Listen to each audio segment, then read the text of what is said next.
এটা হলো assertive sentence. এখন এটাকে যদি ইন্টারোগেটিভ বানাতে চাই তখন বলতে হবে যে ডু ইউ লাইক ইট। তো বাক্যের শুরুতে ডু আসতেছে। তো কোন একটা বাক্যে যদি কোনো সাহায্যকারী ভার্ব দেয়া না থাকে সেই বাক্যটাকে ইন্টারোগেটিভ করতে হলে ডু ডাজ ডিড এগুলো দরকার হয়। তো আমি যখন প্যাসিভ করছি যদি বাক্যটার মধ্যে ডু ডাজ ডিড থাকে তাহলে উত্তরে এটার কোনো কাজ হবে না, কিন্তু ডু ডাজ ডিড আমাকে টেন্স বলে দিবে। আই মিন ডু বা ডাজ থাকলে প্রেজেন্ট টেন্স হয় আর ডিড হলো পাস্ট টেন্স হয়। তো এই যে এই সূত্রটাকে ফলো করে আমি আপনার এই কোশ্চেনটা সলভ করে দিব। তো এখানে প্রথমে ডাব্লিউএস ওয়ার্ড লিখতে বলছে, আমি ডাব্লিউএস ওয়ার্ড লিখলাম হাউ এর জায়গায়। এরপরে আমাকে সাহায্যকারী ভার্ব লিখতে বলছে। তো কোন সেন্টেন্সের সাহায্যকারী ভার্ব ওই সেন্টেন্সের সাবজেক্ট অনুসারে লিখতে হয়। আমি আবারও বলছি দেখেন, কোন একটা বাক্যের সাহায্যকারী ভার্ব সেই বাক্যের সাবজেক্ট অনুসারে লিখতে হয়। এখন how did you do it, এখানে আমি সাহায্যকারী ভার্ব লিখবো, মনে করেন আমি এভি লিখবো। এখন ইন্টারোগেটিভ সেন্টেন্সের বৈশিষ্ট্য হলো আগে এভি লিখতে হয় তারপরে আবার সাবজেক্ট লিখতে হয়। এখন আমি যখন সাবজেক্ট লিখবো আমার নিয়ম আমাকে বলে অবজেক্টকে সাবজেক্ট বানাতে হবে। তো how did you do it এখানে দুটো হলো মূল ভার্ব, মূল ভার্বের সামনে সাবজেক্ট থাকে পিছনে আবার অবজেক্ট থাকে। মূল ভার্বকে কে দিয়ে প্রশ্ন করলে সাবজেক্ট পাওয়া যায়, কি বা কাকে দিয়ে প্রশ্ন করলে অবজেক্ট পাওয়া যায়। এখানে ইট হলো অবজেক্ট, তাহলে ইট যদি অবজেক্টটাকে আমি সাবজেক্ট বানাই তাহলে সাহায্যকারী ভার্বের জায়গায় আমাকে কি লিখতে হবে, ডিড পাস্ট টেন্স। তো বাক্যটা পাস্ট টেন্স হলে সাহায্যকারী ভার্বের জায়গায় ওয়াজ বা ওয়্যার লিখতে হয়।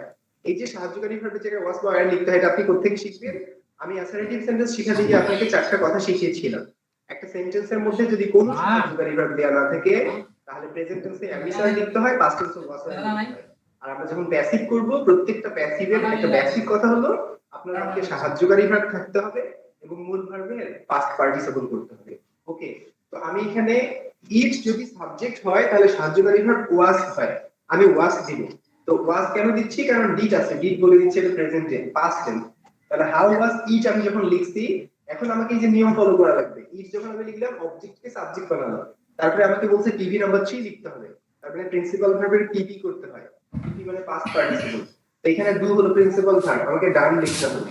তো যখন আমি প্রিন্সিপাল ভার্বের পাস্ট পার্টিসিপল করলাম তারপরে নিয়ম বলে যে বাই লিখতে হবে, আমি বাই লিখলাম। তারপরে সাবজেক্ট কে অবজেক্ট, এখানে ইউ আছে আমি ইউ লিখলাম। তারপরে প্রশ্নবোধক চিহ্ন দিলাম, আনসার হয়ে গেল। এখানে লিখেছে how did you do it, এটার আনসার হচ্ছে how was it done by you. তো এই যে একটা বাক্য, এখন আরেকটা বাক্য আমি আপনার জন্য নিয়ে আসছি, মানে আমি আপনাকে দুটো নিয়ম শেখাতে চাই। তো দুটো নিয়মের দ্বিতীয় নাম্বার কথাটাতে লেখা আছে যে হোয়াট ডু ইউ ওয়ান্ট। দেখেন হোয়াট ডু ইউ ওয়ান্ট, তো আমি এখানে দুইটা সূত্র কেন শেখাচ্ছি দেখেন, মানে হোয়াট দ্বারা শুরু হলে কি হয়, হোয়েন দ্বারা শুরু হলে কি হয়, হোয়ার দ্বারা শুরু হলে কি হয়, এরকম আলাদা আলাদা ডাব্লিউএস ওয়ার্ড মোট টোটাল 9টা আছে। এক্ষেত্রে হুটা শুধু একটু ডিফারেন্ট, আমি এরপরে সেটা নিয়ে কথা বলবো। আর বাদ বাকিগুলো সেম স্ট্রাকচার ফলো করে। তো যখন সেম স্ট্রাকচার ফলো করে তখন এদের মধ্যে ছোট্ট একটা কথা আমাকে জানতে হয়, সেটা হলো এই যে এখানে অবজেক্টকে সাবজেক্ট করতে হবে, প্রথমে ডাব্লিউএস ওয়ার্ড তারপরে সাহায্যকারী ভার্ব তারপরে অবজেক্টকে সাবজেক্ট তারপরে মূল ভার্বের পাস্ট পার্টিসিপল তারপরে বাই লিখে সাবজেক্টকে অবজেক্ট। দুই নম্বর সূত্রটাতে আবার আমি লিখছি প্রথমে ডাব্লিউএস ওয়ার্ড তারপরে সাহায্যকারী ভার্ব তারপরে প্রিন্সিপাল ভার্ব তারপরে বাই সাবজেক্টকে অবজেক্ট। তাহলে এক নম্বর আর দুই নম্বরের মধ্যে ডিফারেন্সটা কোথায় দেখেন একটু খেয়াল করেন। দুই নম্বর সূত্রের মধ্যে আমি সাহায্যকারী ভার্বের পরে প্রিন্সিপাল ভার্ব লিখছি, এখানে অবজেক্টকে সাবজেক্ট এই কথাটা লিখিনি। এই কথাটা কেন লিখিনি, আসলে এই কথাটা বাক্যের মধ্যেই থাকবে না। যেমন হোয়াট ডু ইউ ওয়ান্ট, এখানে ইউ হলো সাবজেক্ট, ওয়ান্ট হলো verb, want principal verb, here there will be no object. তো যদি অবজেক্ট না থাকে তাহলে অবজেক্টকে সাবজেক্ট আমি বানাবো কিরকম করে। তো এই যে দুইটা সূত্রের মধ্যে তফাৎ শুধু এই কথাটা দেখেন, এখানে অবজেক্টকে সাবজেক্ট লেখা আছে আর এই বাক্যটাতে অবজেক্টকে সাবজেক্ট লেখা নাই, বাদ বাকি প্রসেস সব সেম টু সেম। তো এরকম আরো 2-4-10টা एग्जांपल দিয়ে আমি আপনাকে বোঝাবো। তবে আমি যে সূত্র দুইটা লিখছি এটা আপনাকে বুঝতে হবে। আমরা যখন কোন একটা ইন্টারোগেটিভ সেন্টেন্সের ভয়েস চেঞ্জ করব তখন এই ইন্টারোগেটিভ সেন্টেন্সটা যদি ডাব্লিউএস কোয়েশ্চেন হয় তাহলে আপনি এই দুইটা স্ট্রাকচারকে ফলো করে অনায়াসে সমস্যাটা সমাধান করতে পারবেন। যেমন এই যে দেখেন এই বাক্যটা আমার 2 নম্বর সূত্রকে ফলো করছে কারণ এখানে অবজেক্ট দেয়া নাই। তো কোন একটা ডাব্লিউএস কোশ্চেনে যদি অবজেক্ট দেয়া থাকে তাহলে আমি 1 নম্বর সূত্র অনুসারে চেঞ্জ করব, যদি অবজেক্ট দেয়া না থাকে আমি 2 নম্বর সূত্র অনুসারে চেঞ্জটা করব। যেমন এই যে হোয়াট এর জায়গায় হোয়াট থাকলো, এরপরে বাক্যের মধ্যে ডু ডাজ ডিড থাকলে সেটার কোনো কাজ হয় না। এখন ইউ ওয়ান্ট মানে তুমি চাও, তো এখানে অবজেক্ট নাই, তো আমাকে এখন সাহায্যকারী ভার্ব লিখতে হবে। তো আমি যখন সাহায্যকারী ভার্ব লিখবো তখন অবজেক্ট দেয়া না থাকলে মনে করতে হয় ইজ একটা অবজেক্ট আছে, তো ইজ এর পরে ইজ হয়, তো আমাকে লিখতে হবে হোয়াট ইজ। এই যে দেখেন আমি সূত্রকে ফলো করছি, ডাব্লিউএস ওয়ার্ড এর পরে সাহায্যকারী ভার্ব তারপরে পিভি3 লিখতে বলছে, ওয়ান্টেড পিভি3 হলো ওয়ান্টেড। আমি যখন ওয়ান্টেড লিখলাম তারপরে বাই লিখতে বলছে, আমি বাই লিখলাম। এরপরে সাবজেক্টকে অবজেক্ট করতে বলছে, ইউ ছিল সাবজেক্ট, এটার অবজেক্ট ইউ হয়। তো হোয়াট ডু ইউ ওয়ান্ট, এই কোশ্চেনের আনসার হচ্ছে what is wanted by you. এই যে what is wanted by you আমি কেমন করে লিখলাম, হিয়ার ইজ দ্য স্ট্রাকচার, যেখানে একটা সূত্র দেয়া আছে, আমি এই সূত্রটাকে ফলো করে লিখলাম। তো আমি বোর্ডের মধ্যে দুটো সূত্র লিখে দিছি, এই দুইটা সূত্রের মধ্যে ডিফারেন্সটা কোথায়? ডিফারেন্সটা হলো কোয়েশ্চেন ওয়ার্ডটার মধ্যে। ডাব্লিউএস কোয়েশ্চেনটার মধ্যে যদি অবজেক্ট দেয়া থাকে আমি প্রথম সূত্রটা ফলো করব, যদি অবজেক্ট দেয়া না থাকে আমি দ্বিতীয় সূত্রটা ফলো করব। আসলে আমি আরো एग्जांपल দিয়ে আপনাকে ব্যাপারটা বোঝানোর চেষ্টা করি। আমার কাছে আরো বেশ কিছু एग्जांपल আছে, এখানে লেখা আছে যে where did you see him, আমি লিখলাম যে where did you see him, তুমি তাকে কোথায় দেখেছো। আবার আমি লিখতে পারি যে who is calling you। তো দেখেন who is calling you, এখানে calling টা হলো verb, R who is calling you মানে কে তোমাকে ডাকছে। তো আবার লেখা আছে where did you see him, তুমি তাকে কোথায় দেখেছো। তো এই দুইটা বাক্যকে যখন আমি সলভ করব তখন আমার সলিউশনের সিস্টেমটা হচ্ছে, এখানে দুইটা স্ট্রাকচার দেয়া আছে। তো প্রথমে আমাকে মেক শিওর করা লাগবে যে আমি কোন স্ট্রাকচারটা ফলো করে কোশ্চেনটাকে সলভ করব। তো সি হলো একটা অবজেক্ট, সি হলো প্রিন্সিপাল ভার্ব, প্রিন্সিপাল ভার্বের পরে হিম আছে, হিম এখানে অবজেক্ট, আর কলিং ইউ আছে। তো হু ইজ কলিং ইউ মানে কে তোমাকে ডাকছে, এখানে কলিং মানে ডাকা, এখন কে ডাকবে, ইউ ডাকবে। কোন একটা বাক্যের ভার্বকে যদি আমি কে দিয়ে প্রশ্ন করে আনসার পাই তাহলে সাবজেক্ট পাওয়া যায়। তো এখানে সাবজেক্ট দেয়া আছে, এখানে অবজেক্ট দেয়া নাই, তার মানে 2 নম্বর কোশ্চেনটা যখন আমি সলভ করব তখন আমাকে 2 নম্বর স্ট্রাকচারটা ফলো করা লাগবে। আর প্রথম কোশ্চেনটা যখন আমি সলভ করব তখন আমাকে ফার্স্ট স্ট্রাকচারটা ফলো করা লাগবে। তো here is an example, where did you see him, আপনি এটার আনসার লিখবেন। তো যখন where did you see him এই বাক্যটার আনসার আপনি লিখবেন, তো প্রথমত আপনাকে where লিখতে হবে, কারণ ডব্লিউএস ওয়ার্ড লিখতে হয়, এটা সূত্রের মধ্যে দেয়া আছে। এরপর আপনাকে সাহায্যকারী ভার্ব লিখতে হবে। তো কোন বাক্যের সাহায্যকারী ভার্ব সেই বাক্যের সাবজেক্ট অনুসারে লিখতে হয়। তো এই বাক্যটাতে অবজেক্ট আছে হিম, হিমকে যখন আপনি সাবজেক্ট বানাবেন তখন হি লিখতে হবে। তো হু ইজ কলিং ইউ এটা আমি পরে লিখি, আগে এই एग्जांपलটা ভালো করে বলি। এটা হলো অবজেক্ট দেয়া আছে, ইউ হলো সাবজেক্ট, হিম হলো অবজেক্ট। তো যদি কোনো একটা বাক্যের মধ্যে অবজেক্ট দেয়া থাকে তাহলে প্রথম সূত্রটাকে ফলো করে লিখতে হয়। তো বাক্যের মধ্যে হায়ার আছে, আমি হায়ার লিখলাম। এরপরে ডু ডাজ ডিড থাকে সেটা বাদ যায়, কারণ ইন্টারোগেটিভ বানানোর সময় সাহায্যকারী ভার্ব না থাকলে ডু ডাজ ডিড কে আনতে হয়, আনসার লেখার সময় সেটাকে বাদ দিতে হয়। তো এখন আমি সাহায্যকারী ভার্ব লিখবো, তো সাহায্যকারী ভার্ব সবসময় এই বাক্যের সাবজেক্ট অনুসারে লিখতে হয়। তো প্রথম সূত্রে অবজেক্টকে সাবজেক্ট করতে হয়, তো হিমকে যখন আমি সাবজেক্ট বানাবো হি আসবে। আর হি যদি সাবজেক্ট হয় তাহলে পাস্ট টেন্সে ওয়াজ বা ওয়্যার এর মধ্যে হি এর সাথে ওয়াজ হয়, তাহলে আমাকে লিখতে হবে হোয়ার ওয়াজ হি। আমি যখন হি লিখছি তারপরে লিখতে হয় পিভি3, তো সি এর পাস্ট পার্টিসিপল হচ্ছে সিন, তাহলে হোয়ার ওয়াজ হি সিন, তারপরে কি লিখতে হবে বাই, তারপরে কি সাবজেক্ট, সাবজেক্ট ছিল ইউ। তাহলে where did you see him এটা ছিল কোয়েশ্চেন, আনসার কি হলো where was he seen by you, এটা আনসার। আমি কেমন করে লিখলাম, এই যে সূত্রটাকে ফলো করে লিখলাম। তো এখানে সি হলো ভার্ব, তো ভার্বকে কি বা কাকে দিয়ে প্রশ্ন করলে অবজেক্ট পাওয়া যায়। তো সি মানে দেখা, এখন তুমি তাকে দেখেছিলে, কাকে দেখেছিলে, হিম মানে তাকে দেখেছিলে, কাকে দিয়ে প্রশ্ন করে পেয়েছি, দিস ইজ দ্য অবজেক্ট। তো আপনি যদি অবজেক্ট খুঁজে পান ফার্স্ট স্ট্রাকচার ফলো করে লিখবেন, যদি অবজেক্ট খুঁজে না পান সেকেন্ড স্ট্রাকচার ফলো করে লিখবেন। যেমন আমি একটা বাক্য লিখেছিলাম, আসলে এখন এটা নিয়ে কথা বলা ছিল যে হু ইজ কলিং ইউ। এখন আমি যখন হু এর আনসারটা লিখবো তখন আমাকে হু এর জায়গায় বাই হুম লিখতে হবে। যদি বাক্যটার মধ্যে হু থাকে তাহলে আনসারে লিখতে হবে বাই হুম, আর যদি হুম থাকে শুরুতে তাহলে আমাকে হু লিখতে হবে। এই কথাটুকু আপনাকে লিখে নিতে হবে বা এটা আপনাকে জানতে হবে। ডাব্লিউএস কোশ্চেনের ক্ষেত্রে অন্যান্য ডাব্লিউএস ওয়ার্ড গুলো যা থাকে কোশ্চেনে তাই লিখতে হয়, বাট হু যদি থাকে আপনি বাই হুম লিখবেন। হু এর পরিবর্তে যখন আপনি বাই হুম লিখছেন, হু এর অবজেক্টিভ হলো হুম, হুম এর সামনে যখন আমি বাই দিচ্ছি তখন এই যে by plus object, by plus object এই কাজটা আপনাকে আর করতে হবে না, কারণ এটা এখানে একদম শুরুতেই হয়ে যাচ্ছে। হু থাকলে বাই হুম লিখতে হয়, তো প্যাসিভ করার সময় সাবজেক্ট, সাহায্যকারী ভার্ব, মূল ভার্ব, তারপরে যে বাই প্লাস অবজেক্ট লিখতে হয় সেটা আপনাকে লিখতে হবে। কিন্তু যদি বাক্যটার মধ্যে হুম থাকে অবজেক্ট তাহলে তার সাবজেক্ট হিসেবে আপনাকে হু লিখতে হবে। সহজ কথা, হু থাকলে বাই হুম লিখতে হয়, হুম থাকলে হু লিখতে হয়, দিস ইজ দ্য সিস্টেম। এখন আমি যখন হু ইজ কলিং ইউ এই বাক্যটার আনসার লিখবো তখন প্রথমত আমাকে লিখতে হবে বাই হুম, কারণ আমরা এখনই শিখলাম হু থাকলে বাই হুম লিখতে হয়। তো যখন আমি বাই হুম লিখলাম, এবার সাহায্যকারী ভার্ব লিখতে হবে, যে ডাব্লিউ ওয়ার্ডের পরে সাহায্যকারী ভার্ব লিখতে হয়। তাহলে বাই হুম, এখন ইউ যদি আপনার কোন বাক্যের সাবজেক্ট হয় তাহলে তখন সাহায্যকারী ভার্বটা হয়ে যায় আর। এখন আমি বাই হুম ইজ ইউ, ও ইউ এর পরে আর হয়, আমি ব্যাখ্যা দিচ্ছি, একটু ওয়েট করবেন। Are you being called, who is calling you, এটা কোয়েশ্চেন ছিল। আমি যখন প্যাসিভ করব তখন আনসারটা হচ্ছে by whom are you being called. এখন এটা কেমন করে হলো? আমি 2 নাম্বার স্ট্রাকচারটা ফলো করে এই কোশ্চেনটার সলিউশন করলাম। তো এই কোশ্চেনটা সলভ করতে গিয়ে আমাকে এটা জানতে হবে হু থাকলে বাই হুম লিখতে হয়। এখন প্রশ্নটার মধ্যে ইজ আছে, আমি আর কেন দিলাম? কারণ ইউ এখানে সাবজেক্ট। তো ইউ যদি সাবজেক্ট হয় তাহলে ইউ এর পরে আর হয় না, ইউ এর পরে সরি ইউ এর পরে ইজ হয় না, ইউ এর সাথে আর হয়, যেখানে আমি আর দিছি। এখন সাহায্যকারী ভার্ব লেখার একটা প্রসেস আছে। বাক্যের মধ্যে যদি এম, ইজ, আর, ওয়াজ, আর এদের কেউ থাকে তাহলে আমাকে বিং যোগ করে লিখতে হয়। এজন্য আমি বিং যোগ করে লিখছি। তো এখানে ছোট একটা কথা, am being, is being, are being, have been, has been, had been, may be, shall be, will be, যখন সাহায্যকারী ভার্বের দুইটা পার্ট থাকে তখন এই সেন্টেন্সটাকে যদি আমি ইন্টারোগেটিভ করি তাহলে আমাকে কি করতে হয়? প্রথম পার্টটা সামনে লিখতে হয়, তারপর সাবজেক্ট লিখতে হয়, তারপরে দ্বিতীয় পার্টটা লিখতে হয়। যেমন ধরেন লেখা আছে যে you have been, you have been এভাবে আছে। এখন আমি এটাকে প্রশ্নবোধক বানাবো। ইউ হ্যাভ বিনটাকে আমি যদি প্রশ্ন বানাই তখন আমাকে লিখতে হবে যে হ্যাভ ইউ বিন। এটা একটা সিস্টেম, ইংলিশ গ্রামারের প্রসেস।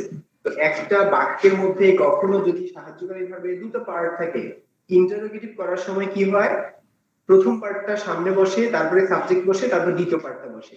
যেমন এখানে আর ইউ বিং হলো, ইউটা মাঝখানে কেন আসলো? এই যে সিস্টেম, সাহায্যকারী ভার্বটা সামনে বসে, তারপরে সাবজেক্ট বসে, তারপরে তার দ্বিতীয় পার্টটা বসে। আসলে আমি আরো দু একটা এক্সাম্পল দিয়ে আপনাকে ব্যাপারটা বোঝানোর চেষ্টা করি। যদি কোনো একটা বাক্যের মধ্যে এইভাবে লেখা থাকে, বলা আছে যে how many books will you want,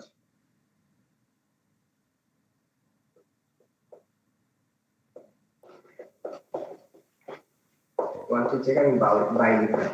how many books will you buy, তুমি কতগুলো বই নেবে? How many books will you buy, এখানে এই যে হাউ মেনি বুকস পুরোটাই হচ্ছে ডাব্লিউএস ওয়ার্ডের পার্ট। কেন আমরা এমনটা বলছি? কারণ সাহায্যকারী ভার্বের সামনে ডাব্লিউএস ওয়ার্ড থাকে। একটা ইন্টারোগেটিভ সেন্টেন্স বানানোর সিস্টেম হলো প্রথমত ডাব্লিউএস ওয়ার্ড লাগে, তারপরে সাহায্যকারী ভার্ব লাগে, তারপরে সাবজেক্ট লাগে, তারপরে মূল ভার্ব লাগে। ইন্টারোগেটিভ সেন্টেন্স যদি ডাব্লিউএস কোয়েশ্চেন হয়, অল দ্য ডাব্লিউএস কোয়েশ্চেন এই স্ট্রাকচার অনুসারে হয়। প্রথমে ডাব্লিউএস ওয়ার্ড, তারপরে সাহায্যকারী ভার্ব, তারপরে সাবজেক্ট, তারপরে মূল ভার্ব। তো দেখেন হাউ মেনি বুকস এটা ডাব্লিউএস ওয়ার্ড, উইল এটা হলো সাহায্যকারী ভার্ব, ইউ হলো সাবজেক্ট, বাই হলো মূল ভার্ব। এখন আমি এটা প্যাসিভ করব।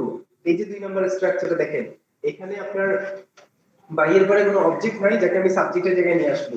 এই যে একটা বাক্যের মধ্যে যদি অবজেক্ট দেওয়া না থাকে তাহলে 2 নম্বর স্ট্রাকচারটা ফলো করতে হয়, আর অবজেক্ট দেওয়া থাকলে 1 নম্বর স্ট্রাকচারটা ফলো করতে হয়। আমরা এমনটা শিখছি। এই বাক্যটাকে আমি এখন প্যাসিভ করব। তো আমি যদি প্যাসিভ করি তাহলে আমাকে আনসারটা কিভাবে লিখতে হবে? 2 নম্বর সূত্রটাকে ফলো করে লিখতে হবে।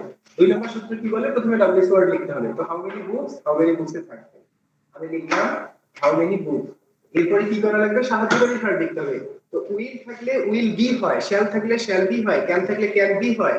তো যদি বাক্যটা ইন্টারোগেটিভ হয় তাহলে ক্যান বিটা আপনি কেমন করে লিখবেন? ক্যান লিখে সাবজেক্ট লিখার পর বি লিখতে হবে। তো এই বাক্যের সাবজেক্ট হচ্ছে ইউ। তো আপনাকে লিখতে হবে যে will you be. Will you be কেন হলো? উইল থাকলে বি যোগ করতে হয়, যে কোনো মডেল ভার্বের সাথে বি যোগ করে লিখতে হয়। ইউ ছিল সাবজেক্ট, সাবজেক্টের জায়গায় থাকলো, তারপরে বিটা পেছনে চলে গেল। এখন যখন আমি সাহায্যকারী ভার্ব লিখছি তারপরে প্রিন্সিপাল ভার্ব লিখতে হবে। তো প্রিন্সিপাল ভার্বের পাস্ট পার্টিসিপল করা লাগে। আমি এখন প্রিন্সিপাল ভার্বের পাস্ট পার্টিসিপল করব, সেটা হলো বট। তো how many books will you be বট।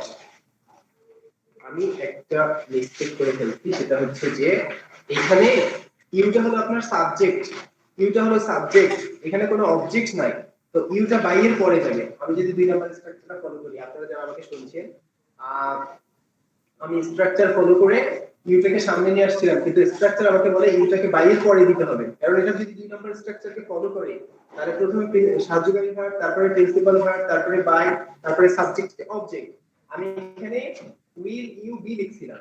এখন I am sorry for that. আমি যখন কোন একটা কোয়েশ্চেন সলভ করব তখন ওই কোয়েশ্চেন সলিউশনের যে রুলস রেগুলেশন আছে সেটা আমাকে ফলো করতে হবে। আমার রুলস রেগুলেশন আমাকে বলে প্রথমে সাহায্যকারী ভার্ব লিখতে হবে, তারপর প্রিন্সিপাল ভার্ব লিখতে হবে। এখানে ইউ তাহলে রুলস অনুসারে আসে না, তার মানে এটা ভুল। এখন আপনি যদি কারেক্ট করতে চান আপনাকে কি করতে হবে, প্রথমে সাহায্যকারী ভার্ব তারপরে প্রিন্সিপাল ভার্ব।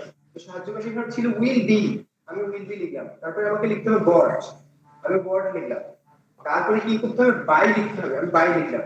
এবার সাবজেক্টকে অবজেক্ট করা লাগবে, তো ইউ সাবজেক্ট ছিল, এখন ইউ বাই এর পজিশন হলো। এবার কোয়েশ্চেন মার্ক। তো এই কোয়েশ্চেনটা যেহেতু 2 নম্বর স্ট্রাকচারকে ফলো করছে, আমি 2 নম্বর স্ট্রাকচারের ক্যাটাগরি অনুযায়ী স্টেপ বাই স্টেপ লিখে দিব, আমার কোয়েশ্চেনটা সঠিক হবে। আমি যদি উইল ইউ বি লিখি তাহলে আমার কোয়েশ্চেনটা ভুল হবে, কারণ আমি স্ট্রাকচারকে ফলো করিনি। এখানে বাইয়ের পরে সাবজেক্ট লিখতে হয়, আমাকে বাইয়ের পরেই সাবজেক্ট লিখতে হবে। তো আপনি যখন কোন একটা কোয়েশ্চেন সলভ করছেন, তখন আপনি যদি নিজে থেকে সেটা সলভ করতে চান, তাহলে ওই কোয়েশ্চেন সলিউশনের রুলস রেগুলেশনটা আপনাকে ভালো করে জানতে হবে। আমি আরেকটা एग्जांपल দিয়ে আপনাকে ব্যাপারটা বুঝিয়ে দিই। যদি আপনার কোয়েশ্চেনটা এরকম করে হয়, যদি বলা থাকে how much milk do you want, একই রকম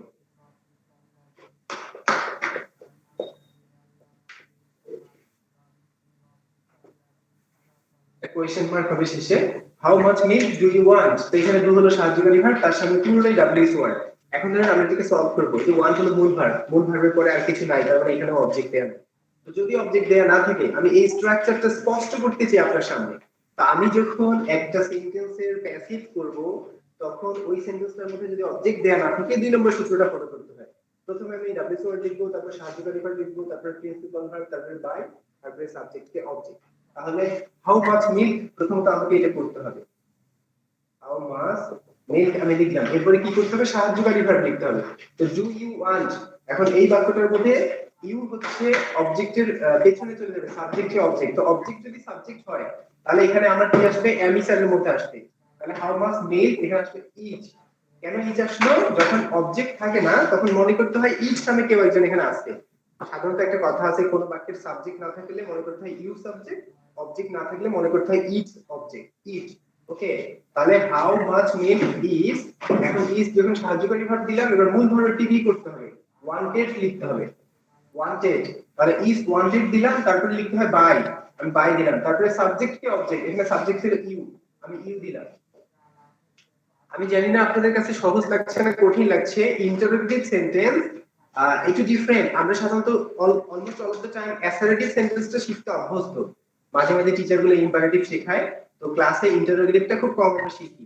তো যদি বুঝতে কষ্ট হয় আমার সাথে একটু শেয়ার করবেন যে স্যার বুঝতে কষ্ট হচ্ছে, আমি শুধু বকবকাচ্ছি আর আপনি শুধু চেয়ে চেয়ে দেখছেন, বুঝতে পারছেন না, এমনটা হওয়া উচিত হবে না। তো আমি চাই যে আপনারা যাতে বুঝতে পারেন, তো কথা বলবেন যদি বুঝতে কষ্ট হয়। আমি বলছিলাম, একটা ইন্টারোগেটিভ সেন্টেন্সকে যদি আপনি প্যাসিভ বানাতে চান, তাহলে আমি আপনাকে দুটো সূত্র শেখাচ্ছি। এই দুটো সূত্রের মূল বৈশিষ্ট্য হলো সেন্টেন্সটার মধ্যে অবজেক্ট দেয়া আছে নাকি অবজেক্ট দেয়া নাই। তো এই যে অবজেক্ট দেয়া আছে নাকি অবজেক্ট দেয়া নাই, এই কথাটা শেষবারের মতো দেখেন, আমি আরেকটা एग्जांपल দিয়ে আপনাকে শেখাই। লেখা আছে যে হোয়াট ডু ইউ ওয়ান্ট। তো ডু ইউ ওয়ান্ট এটা একটা বাক্য, আমি প্যাসিভ করব। তো হোয়াট হলো সাহায্যকারী, হোয়াট হলো ডাব্লিউএস ওয়ার্ড, ডু হলো সাহায্যকারী ভার্ব, ইউ হলো সাবজেক্ট, ওয়ান্ট হলো মূল ভার্ব। এখানে কোনো অবজেক্ট দেয়া নাই। যদি একটা সেন্টেন্সে অবজেক্ট দেয়া না থাকে, মনে করতে হয় ইট আছে, আর 2 নম্বর সূত্রটাকে ফলো করতে হয়। তো 2 নম্বর সূত্রে আমাকে বলে সবার আগে ডাব্লিউএস ওয়ার্ড লিখতে হবে, ডাব্লিউএস ওয়ার্ড আছে হোয়াট, আমি লিখলাম হোয়াট, তারপরে লিখতে হবে সাহায্যকারী ভার্ব। তো সাহায্যকারী ভার্ব অবজেক্ট ইট যদি এখানে আসতো তাহলে ইজ, আমি ইজ দিলাম। এখন হোয়াট ইজ সাহায্যকারী ভার্ব লেখার পরে প্রিন্সিপাল ভার্ব লিখতে হয়, আমি লিখবো wanted, what is wanted. Principal ভার্বের পরে বাই লিখতে হয়, আমি বাই লিখবো, তারপরে সাবজেক্ট অবজেক্ট, তো ইউ হলো সাবজেক্ট, আমি এটাকে অবজেক্ট বানাই ইউ দিলাম। তো হোয়াট ইউ ওয়ান্ট প্যাসিভ হচ্ছে হোয়াট ইজ, আমি যদি বুঝতে বলছি হু থাকলে বাই লিখতে হয়, আর হুম থাকলে শুধু হু লিখতে হয়। এই ব্যাপারটা বোঝায় ইন্টারোগেটিভ সেন্টেন্স সম্পর্কে আমি কথা শেষ করব। তো যদি কোনো একটা বাক্যের মধ্যে হু থাকে, তাহলে আপনি কেমন করে কাজটা করবেন, who is sending this message, who is writing this poem, who this poem, এই কথাটা মানে হলো এই কবিতাটা কে লিখছে। Who is writing this poem, এখানে হু হলো ডাব্লিউএস ওয়ার্ড, ইজ হলো সাহায্যকারী ভার্ব, রাইটিং হলো মূল ভার্ব, দিস পোয়েম হলো সাবজেক্ট। এখন আপনি যখন আনসার করবেন তখন আপনাকে কাজটা কি করতে হবে, প্রথম কথা হলো আপনাকে হু এর জায়গায় বাই হুম লিখতে হবে। যখন আপনি বাই হুম লিখছেন, এখন দিস পোয়েম আছে, আপনাকে আর বাই লিখে দিস পোয়েম এটা লেখা যাবে না। তাহলে আপনি যখন বাই হুম লিখলেন, তখন আপনাকে এই যে হু এর জায়গায় যখন আমি বাই হুম লিখলেন, আপনি ডাব্লিউ এর কাজ করলেন, আপনি ডাব্লিউ ওয়ার্ডের কাজ করছেন, এরপরে কি করতে হবে, সাহায্যকারী ভার্ব লিখতে হবে। তাহলে বাই হুম ইজ, তারপরে লিখতে হবে দিস পোয়েম, দিস পোয়েম, তারপরে লিখতে হবে being, by whom is this poem being written. তো এই কাজটা আমি কেন করছি, কারণ কোন বাক্যের মধ্যে হু থাকলে লিখতে হয় বাই হুম, এরপরে সাহায্যকারী ভার্ব লিখতে হয়, তারপরে সাহায্যকারী ভার্বের যদি দুটো পার্ট হয়, দুটো পার্ট মানে কি am is are was were এগুলো থাকলে তাদের সাথে বিং যোগ করতে হয়। তো আমি ইজ বিং পাইলাম। তো ইজ বিংটা কেমন করে ইন্টারোগেটিভে লিখতে হয়, প্রথমে আগে ইজ লিখতে হবে, তারপরে সাবজেক্ট, তারপরে বিং। তো আমি ইজ দিস পোয়েম বিং লিখলাম, এরপরে মূল ভার্বে পিজি করলাম, আর কিছু বাকি নাই, তার মানে আমাকে আর কিছু করতে হবে না। আসলে যদি হুম দিয়ে থাকে তাহলে কাজটা আপনি কেমন করে করবেন। মনে করেন একটা বাক্যের মধ্যে লেখা আছে যে হুম ডু ইউ লাইক, সুন্দর একটা sentence, whom do you like, আমাকে প্যাসিভ করতে বললো। তো আমি যখন প্যাসিভ করবো লাইক আছে, এরপরে কোনো অবজেক্ট দেয়া নাই, তার মানে 2 নম্বর সূত্রটা অনুসারে করতে হবে। তো 2 নম্বর সূত্রে বলে সবার আগে ডাব্লিউ ওয়ার্ড লিখতে হবে। তো হুম থাকলে হু লিখতে হয়, এখন হুমের জায়গায় আমি হু লিখলাম, তারপরে কি করতে হবে, সাহায্যকারী ভার্ব লিখতে হবে। তাহলে ইউ লাইক, এখানে অবজেক্ট দেয়া নাই, অবজেক্ট দেয়া না থাকলে ইট অবজেক্ট হিসেবে মনে করতে হয়, ইটের সাথে ইজ হয়। তাহলে হু ইজ, তারপরে কি লাইক আছে, তাহলে আমি লাইক লিখবো, হু ইজ লাইক, তারপরে প্রিভি লিখার পরে আমাকে বাই লিখতে হবে, বাই দিলাম, তারপরে ইউ হলো সাবজেক্ট, ইউ দিলাম। তাহলে হুম ডু ইউ লাইক, এটার আনসার হচ্ছে who is liked by you. দেখেন who is liked by you, এই যে 2 নম্বর স্ট্রাকচারটাকে ফলো করে আমি লিখলাম। কেন আমি 2 নম্বর স্ট্রাকচারকে ফলো করব, ইউ হলো সাবজেক্ট, লাইক হলো অবজেক্ট, হিয়ার লাইক হলো verb, here there is no object, মানে যদি সেন্টেন্সে অবজেক্ট নিচিং থাকে তাহলে 2 নম্বর স্ট্রাকচারটা আমাকে ফলো করতে হবে। এটা হলো সিস্টেম। তো এখন আমি হু আর হুম এর ব্যাপারটা আপনাকে বোঝানোর চেষ্টা করলাম। যে কোনো ডাব্লিউএস কোশ্চেন থেকে আপনাকে যদি কোয়েশ্চেন করতে বলে দেয়ার আর টু স্ট্রাকচার, আপনি যদি স্ট্রাকচারগুলো ফলো করেন আমি আশা করছি যে আপনি পারবেন। এখন ডাব্লিউএস কোশ্চেন আবার দুটো ক্যাটাগরিতে হয়, একটাকে বলে ইয়েস নো কোশ্চেন, একটাকে বলে ডাব্লিউএস কোশ্চেন। তো যদি কোনো একটা বাক্য ইয়েস নো কোশ্চেনের ফ্যামিলি থেকে আসে, এই দেখেন অনেকে বলা আছে যে have you done your work, তুমি কি তোমার কাজ করেছো, এইটাকে বলে ইয়েস নো কোশ্চেন। কেন, কারণ বাক্যটা শুরুতে হ্যাভ আছে। কোন একটা বাক্যের শুরুতে যদি হ্যাভ, হ্যাজ, হ্যাড মানে সাহায্যকারী ভার্ব থাকে, দেখেন এই বাক্যটা, এই প্রশ্নটা সহজ করে বোঝানোর পার্সপেক্টিভ থেকে আমি আপনাকে ডাব্লিউএস ওয়ার্ড আর হচ্ছে অক্সিলারি ভার্ব এই দুটো ব্যাপার নিয়ে একটু কথা বলতে চাই। কেন আমি এটা বলতে চাচ্ছি, কারণ যখন আমরা ইন্টারোগেটিভ সেন্টেন্স নিয়ে কথা বলবো, আপনার ইন্টারোগেটিভ সেন্টেন্স গঠন করতে হলে একটা ডাব্লিউএস ওয়ার্ড দিয়ে শুরু হয়, আর একটা হচ্ছে অক্সিলারি ভার্ব দিয়ে শুরু হয়। তো ইংরেজিতে অক্সিলারি ভার্ব কারা, দেখেন টু বি নামে একগুলো ভার্ব আছে, টু ডু নামে একগুলো ভার্ব আছে, টু হ্যাভ নামে একগুলো ভার্ব আছে, আর মডাল ভার্ব। এই যে এরা হলো অক্সিলারি ভার্ব। আমি কেন এই কথাগুলো আপনাকে বলতেছি, কারণ আমরা ইন্টারোগেটিভ সেন্টেন্সের ভয়েস চেঞ্জ করা শিখতেছি। তো এই ইন্টারোগেটিভ সেন্টেন্স হলো ঠিক সেই রকম কতগুলো সেন্টেন্স যার শুরুতে এদের কেউ না কেউ থাকবে। বি মানে হলো am is are was were, do does did have has had, may might can could shall should will would must, এদের কেউ যখন সেন্টেন্সের শুরুতে থাকবে তখন সেটা ইন্টারোগেটিভ সেন্টেন্স হবে। আবার ডাব্লিউএস ওয়ার্ড কি, ইংরেজিতে ফেমাস 9টা ডাব্লিউএস ওয়ার্ড আছে, আমি আগে বলছিলাম। এখন এদের কেউ যদি কোনো সেন্টেন্সের শুরুতে থাকে তাহলে এটাকে ডাব্লিউএস ওয়ার্ড বলে, ডাব্লিউএস কোয়েশ্চেন বলে। হ্যাঁ, এখন have you done your work, এই বাক্যটাকে আপনি যদি প্যাসিভ করতে যান তাহলে আপনাকে কেমন করে প্যাসিভ করতে হবে, এই যে দেখেন হ্যাভ আছে, কোনো বাক্যের মধ্যে হ্যাভ হ্যাজ হ্যাড থাকলে ওই বাক্যটার সাথে বিন যোগ হয়, তাহলে হ্যাভ আছে আমি হ্যাভ দিলাম, হ্যাভ। এখন দেখেন ইওর ওয়ার্ক, এটা সামনে আসবে, তাহলে হ্যাভ ইওর ওয়ার্ক বিন হইল। তো ঘটনা হলো যে ইউ এর পরে হ্যাভ হয়, কিন্তু ইউর ওয়ার্ক মানে তোমার কাজ, এই ওয়ার্কটা হলো আনকাউন্টেবল নাউন। তো কোনো একটা নাউন যদি আনকাউন্টেবল হয় তাহলে তার সাথে হ্যাভ কখনো হয় না, হ্যাজ হয়। সব আনকাউন্টেবল গুলো সিঙ্গুলার হয়।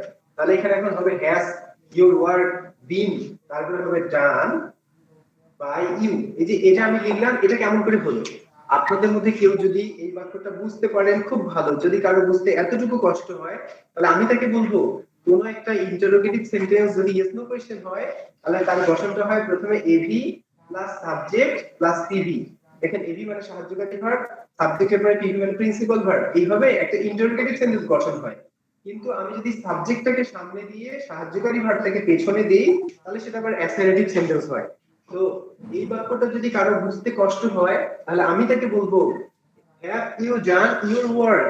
এই বাক্যটাকে আপনি যদি you have done your work এইভাবে লিখেন তাহলে অ্যাসারেটিভ সেন্টেন্স হলো। অ্যাসারেটিভ কেমনে হয় দেখেন, এভি বাক্যের শুরুতে হয় তারপরে সাবজেক্ট হয়, এটা হলো ইন্টারোগেটিভ। আর সাবজেক্টের সামনে দিয়ে সাহায্যকারী ভার্বটা পেছনে দিবেন, এটা হলো অ্যাসারেটিভ। প্রথমে সাহায্যকারী ভার্ব তারপরে সাবজেক্ট, এটা ইন্টারোগেটিভের বৈশিষ্ট্য। বাট আপনি যদি কখনো আগে সাবজেক্ট লিখে তারপরে সাহায্যকারী ভার্ব লিখে, এটা হলো অ্যাসারেটিভ সেন্টেন্সের বৈশিষ্ট্য। তো অ্যাসারেটিভ সেন্টেন্সের ভয়েস আপনাকে শিখতেই হবে। অ্যাসারেটিভ সেন্টেন্স আপনাকে খুব ভালো করে শিখতে হবে, এই জন্য যে 100টা ভয়েস চেঞ্জ করতে গেলে তার মধ্যে 95% ভয়েসই অ্যাসারেটিভ থেকে আসে। তো you have done your work, এটা একটা অ্যাসারেটিভ সেন্টেন্স। আমি পাইলাম কোথায়, এই যে হ্যাভ ইউ ডান, এটা থেকে বানাইলাম। সাহায্যকারী ভার্বটা সামনে ছিল, আমি সাবজেক্টের সামনে দিয়ে সাহায্যকারী ভার্বটা পেছনে দিলাম, মানে যাতে করে আমি ভয়েসটা আমার মতো করে বুঝে নিতে পারি। তো you have done your homework, এখন আমি এটা প্যাসিভ করব। তো প্রথমে অবজেক্টকে সাবজেক্ট, এই যে প্যাসিভের মন্ত্র O A P C O A P 3 B S, এটা হলো প্যাসিভের মন্ত্র, অ্যাসারেটিভ সেন্টেন্স। তো আমি এখন অ্যাসারেটিভ অনুসারে একটা প্যাসিভ করব। প্রথমে আমি লিখব যে ইউর ওয়ার্ক, তারপরে লিখবো has been done by you. যদি বলে যেটা কেমনে হলো, আমি বলবো অ্যাসারেটিভ সেন্টেন্সের ভয়েস চেঞ্জ করার একটা নিয়ম। এখন এইটা যদি অ্যাসারেটিভ হয় তাহলে এই যে হ্যাজ, এটা হলো সাহায্যকারী ভার্ব, ইউর ওয়ার্ক এটা হলো সাবজেক্ট। তো আমি এবার সাহায্যকারী ভার্বটা সামনে দিয়ে সাবজেক্টটা পিছনে দিব, ইন্টারোগেটিভ হয়ে যাবে। তো আমি যদি লিখি যে হ্যাজ ইউর ওয়ার্ক, তারপর যা আছে তাই, বিন ডান বাই ইউ, শেষে একটা প্রশ্নবোধক চিহ্ন দিব, হয়ে গেল ইন্টারোগেটিভ। এরকম যত ধরনের ইন্টারোগেটিভ আছে আপনি যদি ডিরেক্টলি সলভ করতে পারেন সিস্টেম অনুসারে, নো প্রবলেম। বাট আপনার যদি সলিউশনে এতটুকু কষ্ট হয় তাহলে আমি বলবো কখনো যদি কোনো বাক্যের শুরুতে সাহায্যকারী ভার্ব থাকে আর ওই বাক্যটাকে আপনাকে প্যাসিভ করতে বলে, কোনো একটা সেন্টেন্স যদি ইন্টারোগেটিভ হয় এবং সেই ইন্টারোগেটিভটা যদি ইয়েস নো কোয়েশ্চেন হয়, তাহলে প্যাসিভ করার সময় আপনি ওটা অ্যাসারেটিভের স্টাইলে করতে পারবেন। মানে একটু রাফ করে নিতে হবে। রাফ করে নেওয়া মানে কি, আসলে আমি যা এতক্ষণ ধরে বুঝাইলাম ঠিক তা আরেকটা এক্সাম্পল দিয়ে বোঝাই।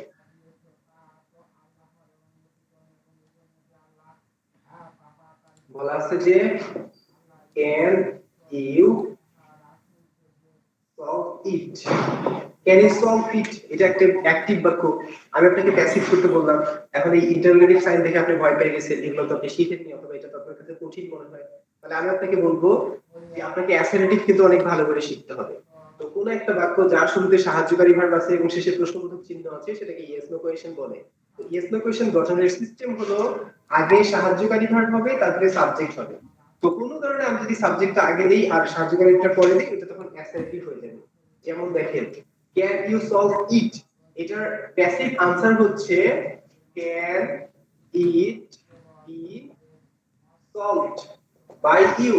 তো আমি জানি ইন্টারোগেটিভ সেন্টেন্স গঠন করতে হলে সবার আগে সাহায্যকারী ভার্ব লিখতে হয়, তারপরে অবজেক্টটাকে সাবজেক্ট বানাতে হয়, তারপর হচ্ছে মূল ভার্ব কি করতে হয়, তারপরে বাই লিখে সাবজেক্টটাকে অবজেক্ট বানাতে হয়। এটা সিস্টেম। তো আপনিও যদি জানেন এই সিস্টেম ফলো করে সলভ করবেন, কোনো সমস্যা নাই। বাট এখানে আরেকটা রাস্তা আছে। আমরা যদি বুঝতে না পারি তখন যে রাস্তায় সহজে বোঝা যায় সেই রাস্তাটা আমাকে ফলো করতে হবে। তো আপনার ভালো লাগলে আপনিও ফলো করতে পারেন। যদি কোনো একটা বাক্যের শুরুতে সাহায্যকারী ভার্ব থাকে, শেষে প্রশ্নবোধক চিহ্ন থাকে আর আপনাকে প্যাসিভ করতে বলে, তাহলে আমি বলবো আপনি শুরুতে যে সাহায্যকারী ভার্ব আছে সেটা সাবজেক্টের পেছনে দিবেন। যেমন এখানে আগে ক্যান স্যার আছে, ইয়েস স্যার। স্যার এখানে বি দিলাম, ইট ইজ দিতাম। জি স্যার, আপনি ইজ দিতে চাইলেই তো দিতে পারবেন না, কারণ গ্রামার আমাকে শেখায় may might can could shall should will would must থাকলে ও ক্যান স্যার, বি জি স্যার। একেবারে যোগ করতে হবে, অন্য কিছু করা যাবে না। আমার মনে হয় বুঝতে পারছেন। আচ্ছা, তো আমি যে জিনিসটা শেখাতে চাচ্ছি একটু খেয়াল করে দেখবেন।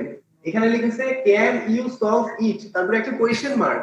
তো এইরকম যত ধরনের প্রশ্ন আছে, যদি বাক্যটার শুরুতে সাহায্যকারী ভার্ব থাকে এবং বাক্যটার শেষে প্রশ্নবোধক চিহ্ন থাকে, তাহলে আপনি প্যাসিভ করার সময় একটু রাফ করবেন, আপনার নিজেকে বোঝাবেন যে ক্যান ইউ আছে এটা প্রশ্নবোধক, এখন আমি যদি ইউ ক্যান লিখি তাহলে এটা অ্যাসারেটিভ হলো।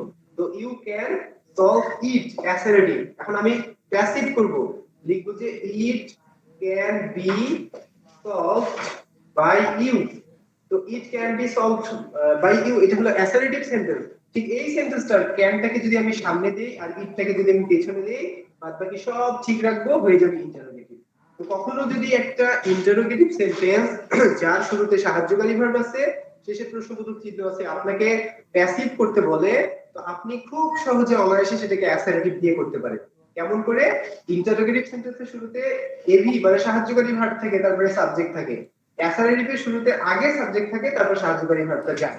তো আপনি ইন্টারোগেটিভ সেন্টেন্সটাকে কি করবেন? সাবজেক্টটাকে আগে নিয়ে এসে ভার্বটাকে পেছনে দিবেন, দিয়ে আপনার মতো করে প্যাসিভ করবেন। তারপর আবার সাহায্যকারী ভার্বটা সবার সামনে দিব, শেষে প্রশ্নবোধক চিহ্ন দিব, হয়ে যাবে ইন্টারোগেটিভ সেন্টেন্সের প্যাসিভ।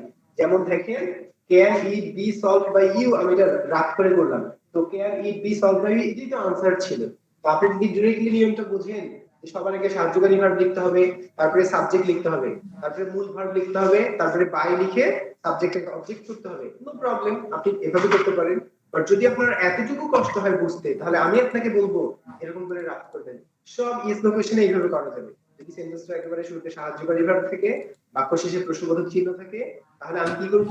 সাহায্যকারী ভার্বটা সাবজেক্টের পরে লিখবো, আগে সাবজেক্ট আগে লিখবো, তারপর সাহায্যকারী ভার্ব লিখবো। এরপর অ্যাসারেটিভের মতো করে প্যাসিভ করব। অ্যাসারেটিভের মতো করে প্যাসিভের যে আনসার পাবো, ওই আনসারের সাহায্যকারী ভার্বটাকে সাবজেক্টের সামনে বসাই দিলেই এই আপনার ইজ নো কোশ্চেনের সলিউশন হয়ে যাবে। ইন্টারোগেটিভ সেন্টেন্সে আপনার আর কোনো প্রবলেম থাকবে না।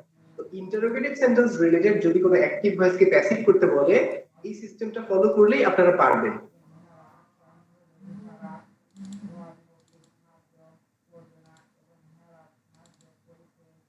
তাহলে আমি যখন আপনাদেরকে ভয়েস শেখাচ্ছি, তো একটা অ্যাক্টিভ ভয়েসকে প্যাসিভ ভয়েস বানাতে হলে আপনাকে কি কি করতে হবে, এই কথাগুলো আমি এতদিন ধরে আপনাদেরকে শেখাইলাম।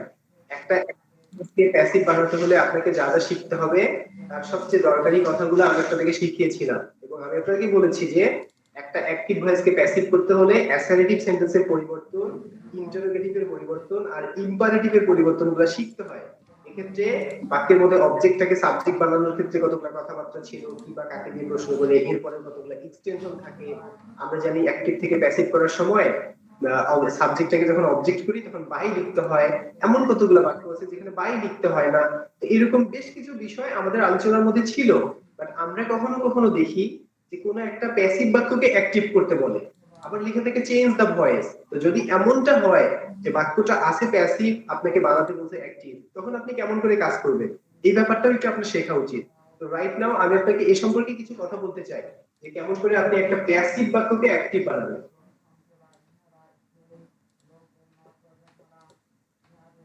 দেখেন, একটা প্যাসিভ বাক্যকে আপনি কিভাবে অ্যাক্টিভ বানাবেন তার জন্য আমি আপনাকে খুব দরকারি 4টা কথা শেখাবো। আপনি যদি এই 4টা কথা আপনার মাথায় সেট আপ দিয়ে রাখতে পারেন, তাহলে আমি আশাবাদী যে আপনি প্যাসিভ থেকে অ্যাক্টিভ পারবেন। তো প্যাসিভ থেকে অ্যাক্টিভ করতে হলে আপনাকে আমি টোটাল 4টা কথা শেখাবো। তো আমার প্রথম 1 নাম্বার কথা হলো যে প্রথমেই আপনাকে কিছু জিনিস বাদ দিয়ে দিতে হবে। বাদ দেয়া। দ্বিতীয় নাম্বার হচ্ছে যে অবজেক্টটাকে সাবজেক্ট করতে হবে, সাবজেক্টটাকে অবজেক্ট করতে হবে। অবজেক্টকে সাবজেক্ট এন্ড সাবজেক্টকে অবজেক্ট। আর 3 নাম্বার কথা হলো ভার্ব লিখতে হবে টেন্স অনুসারে। এগুলো লিখতে হবে না, কারণ এগুলো নোটের মধ্যে দেয়া আছে। ভার্ব লিখতে হবে টেন্স অনুসারে। 4 নাম্বার কথা হলো যে যদি বাক্যে কোন রকম অবজেক্ট দেয়া না থাকে, যে অবজেক্টকে আপনি সাবজেক্ট বানাবেন, যদি বাক্যে বাক্যে যত্ন হবে। আচ্ছা, ধন্যবাদ। এখানে আমি বলি অবজেক্টকে সাবজেক্ট এবং সাবজেক্টকে অবজেক্ট বানাতে হবে। তো এইভাবে লেখা আছে, বলা আছে যে the work has been done by us. এটা একটা প্যাসিভ বাক্য। তো হ্যাঁ, আমি আপনাকে শেখাবো যে কেমন করে আপনি বুঝবেন যে এই বাক্যটা প্যাসিভ। আপনি তো আগে বুঝবেন তারপরে না প্যাসিভ করবে অ্যাক্টিভ করবেন। তো কখনো কখনো একটা বাক্যের শেষে অ্যাক্টিভ লেখা থাকে, তার মানে আপনি শিওর 100% যে এটা প্যাসিভ আছে, আপনাকে অ্যাক্টিভ করতে হবে। কিন্তু যদি একটা প্যাসিভ বাক্যের শেষে লেখা থাকে চেঞ্জ দ্য ভয়েস, তো চেঞ্জ দ্য ভয়েস মানে ভয়েস চেঞ্জ করো। এখন অ্যাক্টিভ থাকলে আপনাকে প্যাসিভ করতে হবে, প্যাসিভ থাকলে আপনাকে অ্যাক্টিভ করতে হবে। প্রথমত তো আপনাকে বুঝতে হবে যে এটা অ্যাক্টিভ নাকি প্যাসিভ। এক্ষেত্রে আমি আপনাকে বলবো যে একটা অ্যাক্টিভ ভয়েস টেন্স কে ফলো করে। ইংরেজিতে 12টা টেন্স আছে, এই 12টা টেন্সের কোনো না কোনো একটা স্ট্রাকচারকে ফলো করে অ্যাক্টিভ ভয়েস চলে। আর প্যাসিভ ভয়েসের কিছু স্পেশাল বৈশিষ্ট্য আছে, সে তার নিজস্ব কিছু নিয়ম কানুন ফলো করে চলে। এই যে নিজস্ব বৈশিষ্ট্য বলতে আমি কি বোঝাচ্ছি, সব প্যাসিভ বাক্যে মূল ভার্বের পাস্ট পার্টিসিপল হয়। আবার প্যাসিভ বাক্যের মধ্যে বাই প্লাস অবজেক্ট থাকে, আবার কখনো কখনো প্যাসিভ বাক্যের মধ্যে কোনো সাবজেক্ট খুঁজে পাওয়া যায় না। এই যে আমি এখানে একটা বাক্য লিখছি, দেখেন the work has been done by us. তো কোনো একটা বাক্যের মধ্যে যদি বি লেখা থাকে প্রিন্সিপাল ভার্বের সামনে, তারপরে বি ই আই যে বিন লেখা থাকে, বি ডব্লিউ এন বিন লেখা থাকে, তাহলে আমরা ভাববো এটা প্যাসিভ ভয়েস। আবার বাই প্লাস অবজেক্ট যদি থাকে আমরা ভাববো এটা প্যাসিভ ভয়েস। আবার দেখেন দ্য ওয়ার্ক হ্যাজ বিন ডান, ডান মানে করা, তো দ্য ওয়ার্ক মানে কাজটি, কাজটি করা হয়, কাজটি করা হয়েছে। এখন আজ, আজ উই থেকে আসে, উই মানে আমরা, তো কাজটি কে করছে, আমরা করছি। তো কোনো একটা বাক্যে ভার্বের কাজ যে করে সে যদি ভার্বের পেছনে গিয়ে থাকে তাহলে সেটা হলো প্যাসিভ। তো আমি আবার বলছি, দেখেন একটা বাক্যের মধ্যে যদি বি বিন বিন এই তিনটা শব্দ মূল ভার্বের সামনে থাকে সেটা প্যাসিভ বাক্য হয়। একটা বাক্যের মধ্যে যদি বাই প্লাস অবজেক্ট থাকে এটা প্যাসিভ বাক্য হয়। কোন একটা বাক্যের মধ্যে ভার্বের কাজটা যে করে সে যদি ভার্বের পেছনে গিয়ে থাকে এটা প্যাসিভ বাক্য হয়। কোন একটা বাক্যে ভার্বের কাজটা কে করে সেটা যদি আমরা বাক্যে খুঁজেই না পাই তাহলে সেটা প্যাসিভ বাক্য হয়। যেমন আমি যদি বলি মোবাইল ফোন ব্যবহৃত হয়, মোবাইল ফোন ইউজড এভরিওয়্যার, তো মোবাইল ফোন সবখানে ব্যবহৃত হয়, এটা একটা প্যাসিভ বাক্য। কারণ মোবাইল ফোন ইউজ মানে মোবাইল ফোন ব্যবহৃত হয়, এখন কে মোবাইল ফোনটা ব্যবহার করে, বাক্যটা পড়ে আমরা কোনো সাবজেক্ট খুঁজে পাচ্ছি না। তারপরে English is spoken all over the world, মানে সারা পৃথিবীতে ইংলিশ বলা হয়। এখন সারা পৃথিবীতে ইংলিশ বলা হয়, ইংলিশ স্পিক মানে ইংলিশ বলা হয়, তো এই যে বলা হওয়ার কাজটা তো ইংলিশ করে না, আমরা মানুষটা করি। তাহলে English speak all over the world এটা একটা প্যাসিভ বাক্য। তারপরে হচ্ছে যে mobile phone is used everywhere, mobile phone সবখানে ব্যবহৃত হয়, এটা একটা প্যাসিভ বাক্য। তারপরে আমি যদি বলি যে ক্লাস চলছে, রান্না হচ্ছে, তো রান্না হচ্ছে, এখানে রান্নাটা কে করছে বাক্যটার মধ্যে দেয়া নেই, এটা একটা প্যাসিভ বাক্য। তো আপনি যদি বুঝেন যে এই বাক্যটা একটা প্যাসিভ বাক্য, আপনি যখন অ্যাক্টিভ করবেন তখন আপনাকে কয়েকটা স্টেপ ফলো করা লাগবে। তো আমি বলছি আমার প্রথম নাম্বার হলো বাদ দেয়া। তো কি আপনাকে বাদ দিতে হবে, যদি বাক্যটার মধ্যে বাই প্লাস অবজেক্ট থাকে তাহলে বাই বাদ দিতে হবে। যদি বাক্যটার মধ্যে বি বিং আর বি ডব্লিউ এন বিন এই চারটা এই তিনটা কথা থাকে তাহলে 100% ওগুলো আপনাকে বাদ দিতে হবে। তাহলে বাই প্লাস অবজেক্ট থাকলে বাই বাদ যাবে, বি বিং বিন এই তিনটা শব্দ থাকলে डायरेक्टली সেগুলো বাদ যাবে। আমি আপনাকে বলছি প্যাসিভ বাক্যকে অ্যাক্টিভ করার কৌশল, আমার তিনটা স্টেপ ফলো করতে হবে আপনাকে। দেখেন আমি বাক্য লিখেছি the work has been done by you by us, তো আপনি যখন প্যাসিভ করছেন আমি প্রথমত আপনাকে কিছু জিনিস বাদ দেওয়া শেখালাম। তো আমি বললাম বাই থাকলে বাদ দিতে হবে, আপনি বাই বাদ দিবেন। তারপরে বি বিং বিন থেকে বাদ দিতে হবে, এখানে বিন আছে আপনি বিন বাদ দিলেন, তাহলে বাদ দেওয়ার কাজ হয়ে গেল। এবার অবজেক্টটাকে সাবজেক্ট, সাবজেক্টটাকে অবজেক্ট করতে হবে। এখন বাই আস আছে, এখানে আস হলো অবজেক্ট, আমি উই লিখবো। তো কখনো কখনো কিছু কিছু বাক্যে এই বাই আস মানে অবজেক্ট দেয়াই থাকে না, তো ওইটা হলো 4 নম্বর কথা যেটা আমি লিখতে গিয়েও লিখলাম। যদি কোনো একটা বাক্যের মধ্যে অবজেক্ট দেয়া না থাকে তাহলে ভার্বের কাজটা করতে পারবে এরকম কাউকে ধরে আনতে হবে। আমরা অঙ্ক করার সময় মনে করি ধরি সংখ্যাটি এত, তো এখানে ঠিক সেরকম দা ওয়ার্ক হ্যাজ বিন ডান মানে কাজটা করা হয়ে গেছে, তাহলে কাজটা কি করতে পারে, আমি করতে পারি, তুমি করতে পারো, আমরা করতে পারি, মানুষ করতে পারে।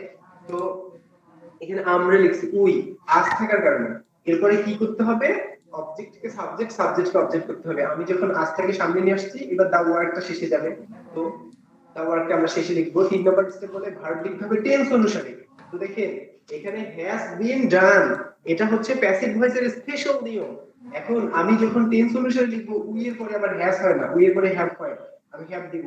এখন হ্যাভ হ্যাজ এর পরে মূল ভার্বের পাস্ট পার্টিসিপল হয়, তো ডান পাস্ট পার্টিসিপল আমি ডান লিখলাম। কিন্তু যদি কোনো কারণে এখানে ইজ আসতো তখন আমি ডুইং লিখতাম, যদি এখানে ক্যান আসতো তখন আমি ডু লিখতাম। তার মানে অ্যাক্টিভ ভয়েসের ভার্বটা টেন্স অনুসারে হবে আর প্যাসিভ ভয়েসের ভার্বটা সব সময় পাস্ট পার্টিসিপল হবে। তো এই যে আমি তিনটা স্টেপ আপনাকে শেখাচ্ছি, প্রথমে আপনি কিছু জিনিস বাদ দিবেন, বাদ দেওয়া হয়ে গেল, তারপরে অবজেক্টটাকে সাবজেক্ট, সাবজেক্টটাকে অবজেক্ট করবেন, আমি অবজেক্টটাকে সাবজেক্ট বানাইলাম। এরপরে সাহায্যকারী ভার্ব লিখবো টেন্স অনুসারে, আমি সাহায্যকারী ভার্ব টেন্স অনুসারে লিখলাম।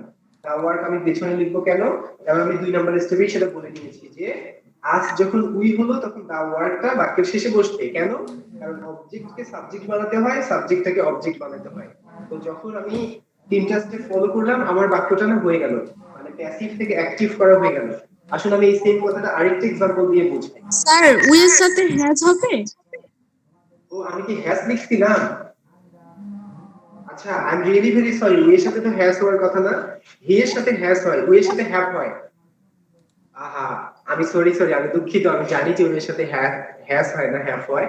ওদের রুমের মধ্যে প্রচন্ড রকমের গরম, ফ্যান দিলে ভয়েস ঠিক মতো শোনা যায় না, তো একেবারে মনে হচ্ছে সিদ্ধ হয়ে যাচ্ছি।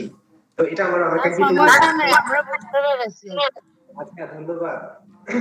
তো ওয়ের সাথে কিন্তু হ্যাভ দিতে হয়, হ্যাজ দিতে হয় না। তো এই সেম কথাটা আমি আরো একটা এক্সাম্পল দিয়ে বোঝাই। যেটা আমি ভুল করছি, এবার আমি আমাকে পানিশমেন্ট দিচ্ছি, আমি আরেকটা এক্সাম্পল দিয়ে শেখাবো। দেখেন এখানে লেখা আছে যে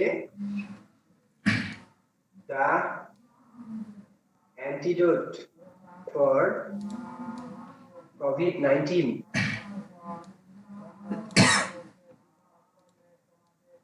must be discovered by us. আমি এখানে লিখলাম দ্য অ্যান্টিডোট ফর কোভিড-19, মানে কোভিড-19 এর প্রতিষেধক মাস্ট বি মানে অবশ্যই, ডিসকভার্ড মানে আবিষ্কার করা। তো মাস্ট বি ডিসকভার্ড মানে আবিষ্কার করতে হবে, বাই আস মানে আমাদেরকে। তো এখন এই বাক্যটা প্যাসিভ, আমাকে অ্যাক্টিভ করতে হবে। তো এই যে বাক্যটা প্যাসিভ, আপনি কেমন করে বুঝবেন, আমরা কেমন করে একটা প্যাসিভ বাক্য চিনবো? এই যে antidote for COVID-19 discovered, discover মানে আবিষ্কার করা, তাহলে কোভিড-19 এর প্রতিষেধক আবিষ্কার করা, আবিষ্কার করা হচ্ছে ভার্ব। এখন এই ভার্বের কাজটা কে করবে? কোভিড-19 এর প্রতিষেধক আবিষ্কার কে করবে? এখানে আমি বলছি যে আমরা করব, তো আমরাটা ভার্বের পেছনে আছে। তো কোনো একটা বাক্যে ভার্বের কাজ যে করবে সে যদি ভার্বের পেছনে থাকে সেটা প্যাসিভ হয়। আরেকটা চিহ্ন আমি আপনাদেরকে বলছিলাম, কোনো একটা বাক্যের মধ্যে যদি বি, বিং, বিন এই তিনটা শব্দ মূল ভার্বের সামনে থাকে তাহলে সেটা প্যাসিভ হয়। তো এই যে দেখেন, ডিসকভার্ড হলো মূল ভার্ব, তার সামনে বি লেখা আছে, তার মানে এটা প্যাসিভ। তো যদি কোনো একটা বাক্য প্যাসিভ হয় এবং আপনাকে অ্যাক্টিভ করতে বলে, অথবা প্যাসিভ বাক্যের শেষে যদি লেখা থাকে চেঞ্জ দ্য ভয়েস, তখন আপনি কিভাবে আনসারটা লিখবেন? এই যে আমি আপনাকে তিনটা স্টেপ ফলো করে লেখা শেখাচ্ছি। আমার প্রথম স্টেপ হলো আপনাকে কিছু জিনিস বাদ দিতে হবে। তার মানে কি, বাই থাকলে বাদ যাবে, বি, বিং, বিন এই তিনটা শব্দের কেউ থাকলে বাদ যাবে। তো আমি এখানে বাই এসে বাইটা বাদ দিলাম, বি এসে বিটা বাদ দিলাম। যখন আমার বাদ দেওয়া হয়ে গেল তখন আমি কি করব? অবজেক্টটাকে সাবজেক্ট, সাবজেক্টটাকে অবজেক্ট করব। তো এখানে আজ সামনে এসে উই হইল, আর দা অ্যান্টিডোট ফর কোভিড-19 এটা পুরোটাই সাবজেক্ট, কারণ মাস্ট হলো সাহায্যকারী ভার্ব, সাহায্যকারী ভার্বের সামনে সাবজেক্ট থাকে। সাবজেক্ট একটা সিঙ্গেল ওয়ার্ডও হতে পারে, একটা বড় ফ্রেজও হতে পারে। তো দা অ্যান্টিডোট ফর কোভিড-19 এটা হচ্ছে বাক্যটার সাবজেক্ট। এখন সে অবজেক্ট হয়ে যাবে। এখন মাস্ট ডিসকভার, তো এই যে মাস্ট, এদের আবার একটা স্পেশালিটি হলো কি, এই may, might, can, should, shall, should, will, must এরা যা থেকে তাই হয়। এখানে উই এর পরেও মাস্ট হবে, কোভিড-19 এর পরেও মাস্ট হবে। তো আমি এখানে মাস্ট লিখলাম, তো বি তো বাদ দিয়ে দিছি। তো এই যে আমি 3 নম্বরে যে লিখছি যে ভার্ব লিখতে হবে টেন্স অনুসারে, এই কথাটা এবার আমি আপনাকে বোঝাবো। এখানে ডিসকভার্ড লেখা আছে মূল ভার্ব, তো ডিসকভার্ড এটা কেন লেখা আছে? এটা হলো প্যাসিভ ভয়েসের স্পেশাল ক্যারেক্টারিস্টিক্স। কোন বাক্য যদি প্যাসিভ হয় তাহলে ওই বাক্যের মূল ভার্বটার পাস্ট পার্টিসিপল করা লাগে। তো এখানে পাস্ট পার্টিসিপল করা আছে, আমি অ্যাক্টিভ বানাবো, অ্যাক্টিভে আবার টেন্স ফলো করে লিখতে হয়। তো দেখেন আমি বি বাদ দিছি, মাস্ট আছে, এবার আমাকে ডিসকভার লিখতে হবে, G I S C O V E R, এটা লিখবো। আমি কেন লিখবো? এই জন্য যে টেন্স আমাকে শেখায় কোন বাক্যের সাহায্যকারী ভার্ব যদি may, might, can, could, shall, should, will, would, must এদের কেউ হয় তখন মূল ভার্বের প্রেজেন্ট ফর্ম করতে হয়। মডেল ভার্বের পরে মূল ভার্বের প্রেজেন্ট ফর্ম লিখতে হয়, আমাকে এখন প্রেজেন্ট ফর্ম লিখতে হবে। This is the system of tense. Active voice টেন্সের নিয়ম ফলো করে লিখতে হয়। তো আমি ডিসকভার যখন লিখলাম, তারপরে যে অ্যান্টিডোট ফর কোভিড-19 এটা পেছনে লিখতে হবে। কেন? কারণ প্যাসিভের তিনটা স্টেপ আছে, এই তিনটা স্টেপের মধ্যে প্রথমত বাদ দিতে হবে, দ্বিতীয়ত অবজেক্টকে সাবজেক্ট, সাবজেক্টকে অবজেক্ট করতে হবে, তৃতীয়ত মূল ভার্বটা লিখতে হবে টেন্সের নিয়ম অনুসারে। এখন আমি এখানে বাই আস লিখছি, তো এমন কতগুলো বাক্য আছে এই বাই থাকে না, তখন আপনি কি করবেন? আসলে এরকম একটা জিনিস দিই,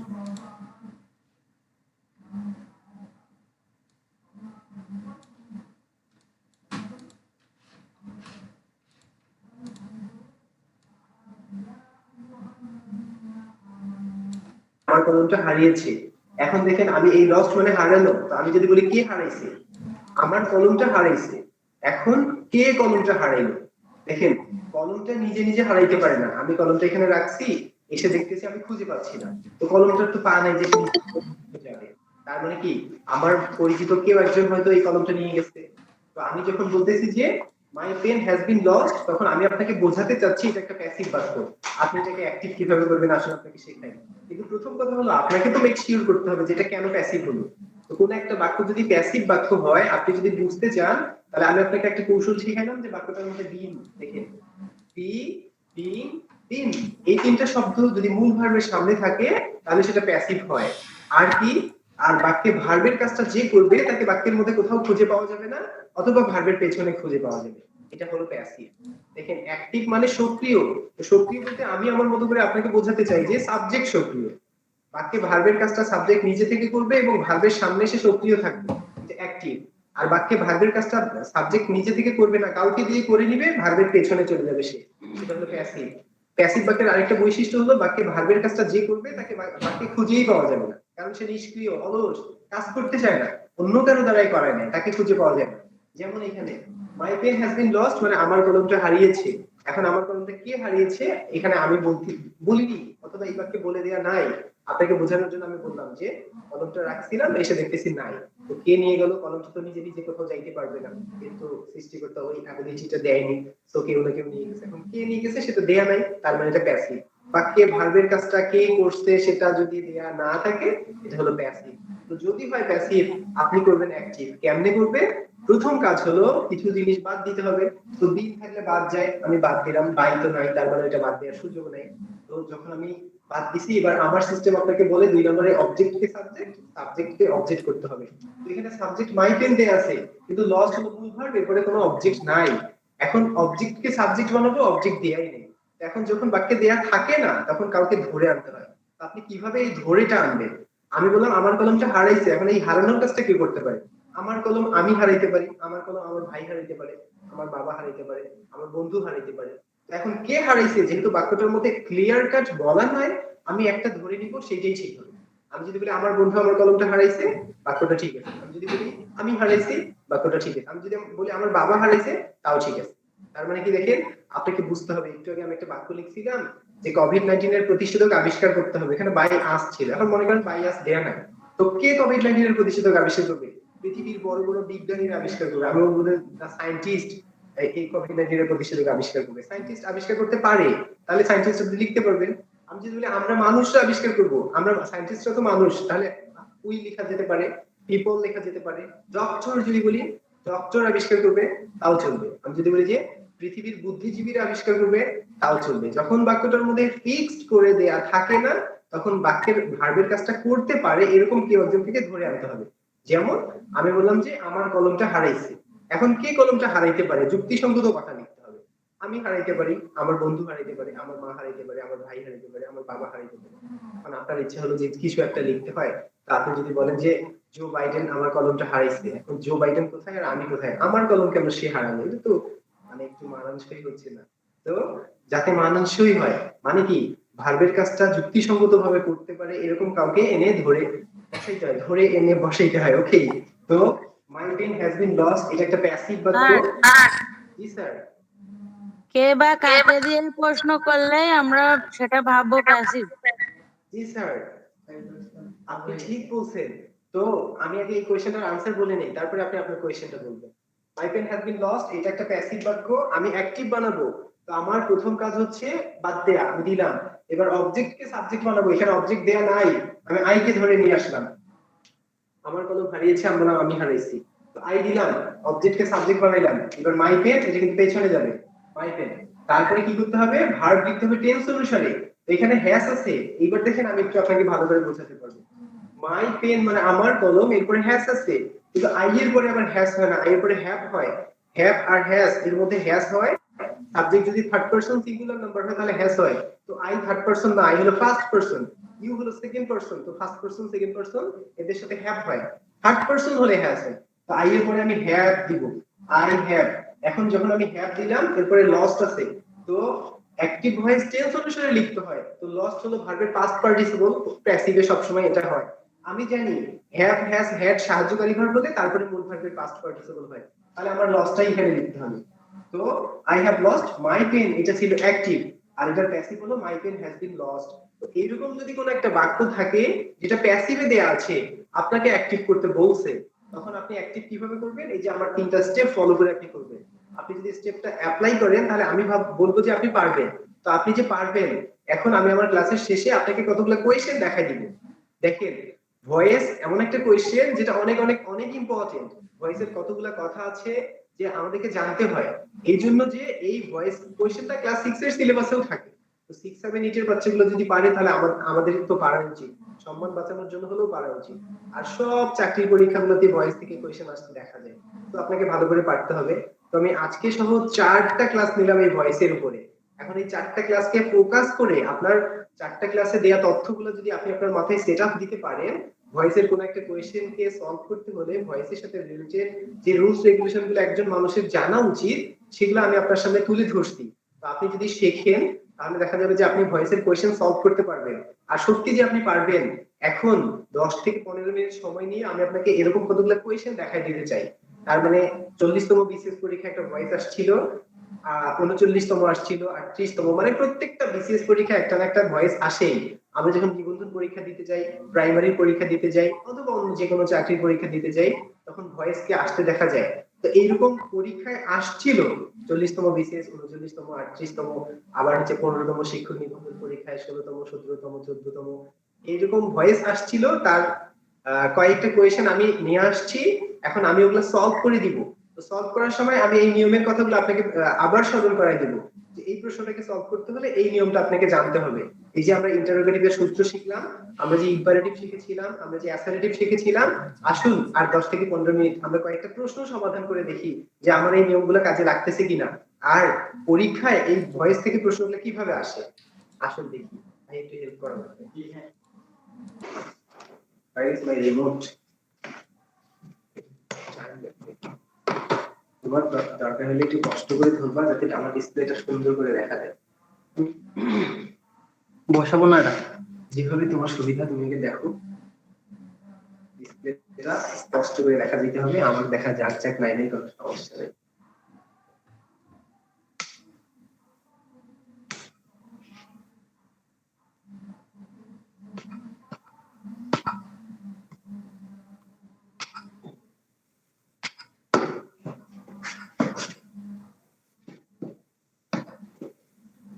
তো আমরা কিছু কোয়েশ্চেন নিয়ে কথা বলবো। হ্যাঁ, সবাই যদি কথা বলে তাহলে পরিবেশটা নয়েসি হবে, প্রবলেমেটিক হয়ে যাবে।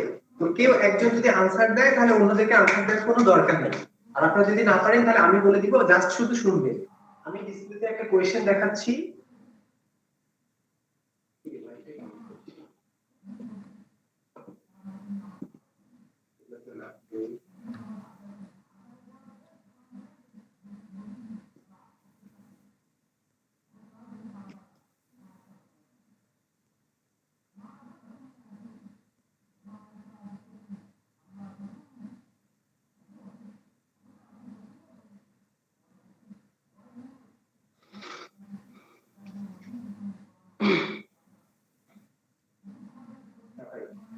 জি ভাই, একটা ফাইল নিতে গিয়ে আরেকটা ফাইল নিয়ে আসছি।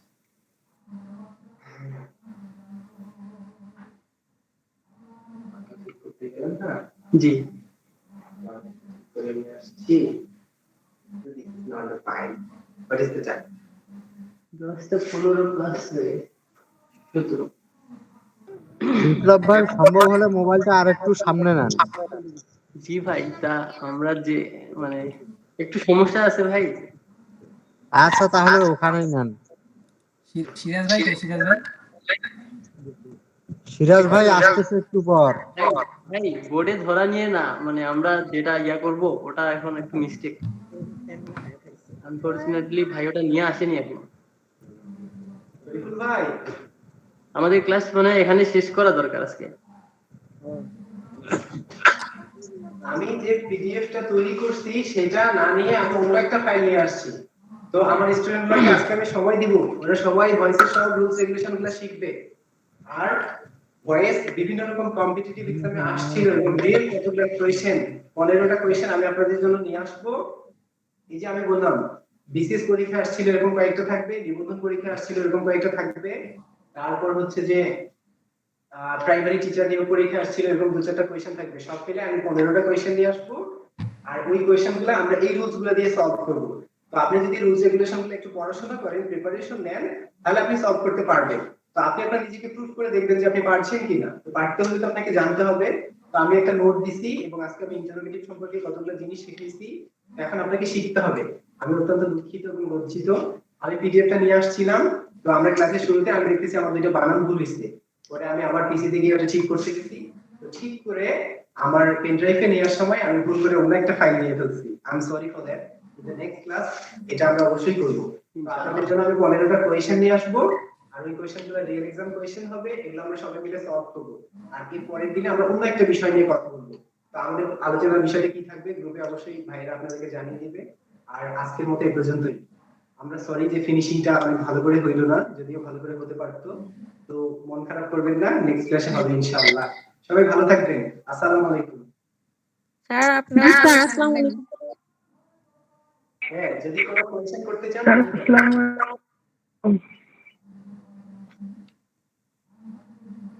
স্যার আমার একটা প্রশ্ন ছিল। জি স্যার, আপনার প্রশ্নটা বলেন। স্যার সহজ, মানে এই যে how many books will you buy, এটা জি বলেন, আমি শুনতে পাচ্ছি। স্যার এটা সলভ করবেন কিভাবে জানো?